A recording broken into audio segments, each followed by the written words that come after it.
Hello everyone, and welcome to Cybersecurity Awareness Training for the month of August, presented by Consumer Technology Solutions.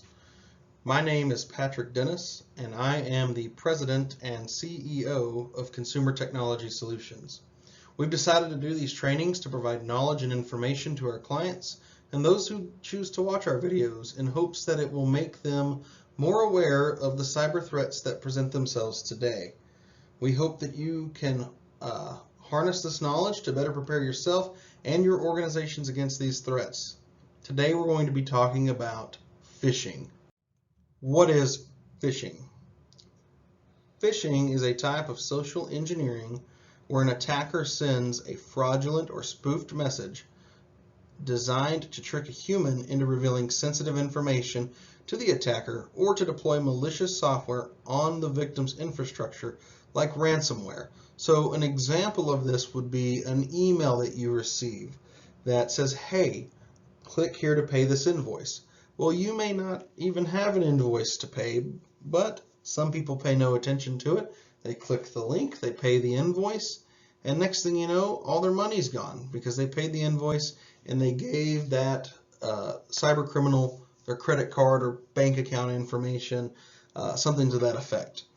According to the FBI Internet Crime Complaint Center, as of 2020, phishing is by far the most common type of attack performed by cyber criminals. To elaborate a little bit more on that, there were 741,000 cyber incidents in 2020. Of that, 241,342 of those were phishing, and that caused losses of more than $54 million.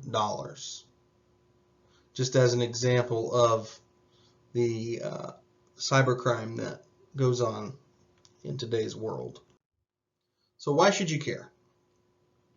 Well, phishing is a social engineering attack, and social engineering is attacking the human. And attacking the human is easy. And why is that? We are, as humans, the weakest link in network security, in the security chain. Psychologically, we can be fooled easy. But also, humans are involved in a majority of business operations. There's still a lot of manual input required by humans. So if we can trick a human into giving up a password or an account number or something sensitive, then we can get through and into someone's network or assets or whatever and commit the crime that we want to commit. It's a lot easier to fool a human than it is to bypass security controls that are in place. Motivation. Why do cyber criminals do what they want to do? Three primary reasons. Financial gain. They want to get back at somebody, so it's a revenge type of situation.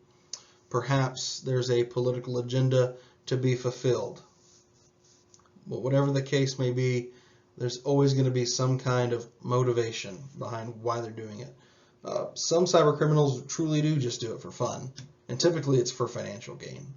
If I can trick you into giving me $1 million or $1,000 or $10,000, I'm going to do it, right? If in the mindset of a criminal, not me personally. You know where I'm going with that. On to the next. Sophistication. So the level of sophistication really depends on their motivation, which we just talked about. Okay. It also depends on the resources they have available, whether it's the tools that they have available, maybe the financial resources that they have available to fund the operation, and then the skill set of the persons or people that are carrying out the cyber attack. So motivation, resources, and skills, all three of those are factors in the level of sophistication that the attackers are going to use. There are three major categories of social engineering: electronic, telephonic, and in person. The most common, of course, is electronic phishing. You get an email with a link, you click the link, you fill out the form, boom, they've got your information. They send you a fake message from the bank, which we'll look at an example of that momentarily. And, hey, we debited your account for $400. If you don't agree, click this link. Boom. Next thing you know, you're trapped, and you give up sensitive information. Telephonic. You would be like, people are very creative. And, I could pretend I am from the car company, and you missed your payment. And so now I'm out to collect, when in reality you may have not really missed a payment.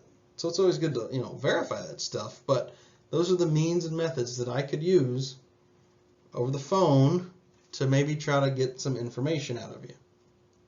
Hey, this is Mr. Dennis with Ford Financial Credit Services, and I need your name, address, date of birth, and last four of your social so that I can look up your account and give you the status of your Ford F-250 payment, because it's showing behind 14 days.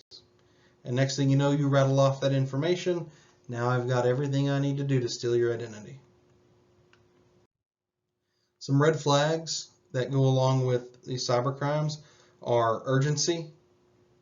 They always threaten severe ramifications. If you don't give me this account information, your account's going to be delinquent. We're going to report it to the credit bureau, and you're going to be noted as past due, and it's going to affect your credit score. And then there's also like name dropping. Well, I work for the office of Bill Gates. Things of that. Bill Gates is not going to just call you, nor is one of his representatives. Ain't going to happen. So that should be some red flags. So phishing is either, again, can be email, over the phone, any type of electronic communication. Okay, there's a type of phishing called spear phishing, and that's a more targeted type of phishing. Then we've got something called well phishing, which uses spear phishing, but for high value people. So CEOs, executive vice presidents, executive directors, division directors, things like that. They go after the top dogs in the agencies. And phishing can occur from within an organization by a dishonest employee. So something that you've also got to look out for. And not necessarily phishing, but social engineering. Someone on the bottom trying to be sneaky with their words to gain access maybe to a system that they shouldn't have access to, and then they steal information or do things that they're not supposed to do. So here's an example of a phishing email. An example of a phishing email disguised as an official email from a fictional bank. There's two things I want to point out here, or really three. First, that link. You'll notice that link, and let me see if I can maybe get the highlighter out here. It says HTTP. Most of the time, it would be HTTPS in a bank website. Okay, but also I want to note out that received and discrepancy are misspelled. These guys aren't good spellers. Just as an example. So prevention tactics. Always be on the lookout for things like that. Do not perform the action requested. Verify the legitimacy of the message. You can call the bank. You can call the car company yourself if you feel like it's a fraudulent message. And you can verify the legitimacy of what you received. Do not download or open any attachments. Do not use links in an unverified email. Always go directly to the source. Do not ignore any warnings from your computer, because they could really be viruses or spyware on your computer. So contact your security or IT staff. Report any suspicious behavior to your IT personnel. Best practices. Verify any suspicious requests via trustworthy means. Do not rely on any contact information provided by the requester. Do not download or open any files provided in a suspicious communication. Do not forward any suspicious communication to anyone other than proper personnel, such as the IT team. And report suspicious activity to appropriate personnel, such as the IT team. So those are some best practices that goes along with phishing or any type of suspected cyber event. Again, my name is Patrick Dennis. Thank you for listening in on this short presentation. I know it was brief. We tried to keep this at a kindergarten, first grade level, plain English, throw you some statistics, let you know what to look out for. Our offices are located in Lubbock, Texas. We're at 2402 52nd Street, Suite 6.